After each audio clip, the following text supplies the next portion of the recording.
Welcome back to 5 Stitches Crochet, where we keep things simple. We are joined here by one of my cats, so he might make his appearance. I had mentioned in the last video that when we do a color change, ideally you do that color change earlier on. I'm going to explain what I meant by that, and I hope I'm not complicating things too soon because, like I said, we need to keep it simple. But I'm going to tie this on, tie my color change on, so I'm going back to this cream color from the oatmeal so that you can see the contrast. Next we're going to do a half double crochet across, and I want you to be able to see that contrast. The issue is that when we do, since we already have this oatmeal color on the hook, when we do our initial chain to get height that I mentioned, it's going to be the wrong color. It's going to be the color of the previous color before the chain. So usually when we do a color change, what you'll want to do, I'll show you, I'll do the whole stitch. Let me move this down a little bit. What you'll want to do is when I'm doing my final single crochet on that starting chain, I have my hook that I had put through the chain, the loop of the chain, wrapped around with my oatmeal, pulled that through. And instead of wrapping around again with this oatmeal, I will already work my color change so that when I pull that through, it's already in the next color. And that way that first chain that I do is in the right color. If you don't do that, it's also not the end of the world. You'll just have, your color will be slightly staggered at the beginning of your row. But that is how to kind of correctly do that color change. We're going to do a half double crochet. Usually the height of a half double crochet is 1 chain. There are many ways to start off a row that isn't chaining. You can do stacked stitches, etc. I'm showing you the simple way to start with. You can get into the more complicated things as we go along, or you can ask me questions in the comments and I can guide you towards other videos on how to do things other than that simple chain to get started. But for now, like I said, we're keeping things simple. So we are back to our cream color and we're going to do a half double crochet. Once you've worked your way to have rows, now you will insert your hook. Instead of inserting it just under into a chain, you're inserting it into the single crochet row that you did. So you'll put it underneath those top 2 loops, putting it into that single crochet. While with a single crochet, you would take your hook and put it into that first single crochet, pull your yarn through and have 2 loops, yarn over. That's what we call the pulling the yarn around, and pull it through those 2 loops, and that would give you your single crochet. With a half double crochet, instead of just going straight in, you're going to wrap around first. Or what we refer to that wrap around is actually a yarn over, which shows up in a pattern as YO, means yarn over. So you're going to yarn over, go into that space, into that single crochet, yarn over, grab that yarn and pull it through with your hook. And you now have 1, 2, 3 loops on your hook.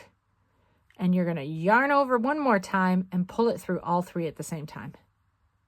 So while for the single crochet, you ended up with 2 loops that you pulled it through, and the half double crochet, you have 3. I'm going to show you that again. Let me get some more yarn here.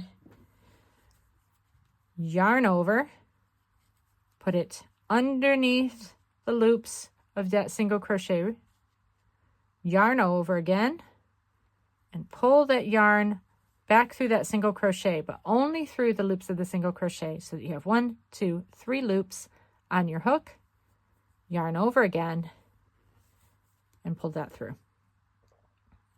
Yarn over, put your hook in that space here underneath your single crochet loops, yarn over again, and pull that yarn through.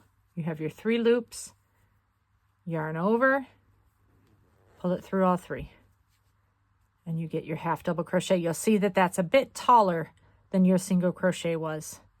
A bit bulkier, a bit taller. I'm going to do that all the way across. We should have 10 of these. 1, 2, 3, 4.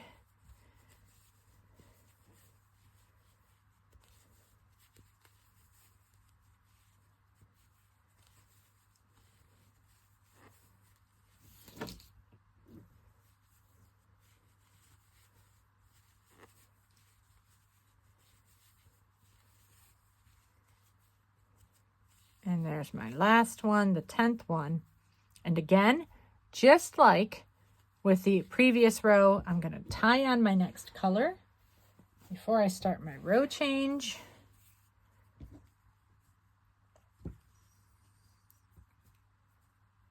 So that my last yarn over of this color is done in the next one, so that I have that loop in the right color for the next row.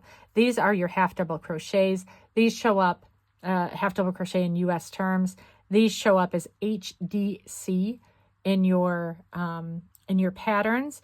And you'll notice that the difference between your single crochets and your half double crochets is you still have your V, you have a double bar in the front with that B, and it's a bit more raised, right? It's a bigger space. And then you have your loop on the top, you have 2 more here on the bottom, and you have your loops on the bottom that don't quite look so much like a pie anymore because they're being held together by that other loop. And that is your half double crochet going across.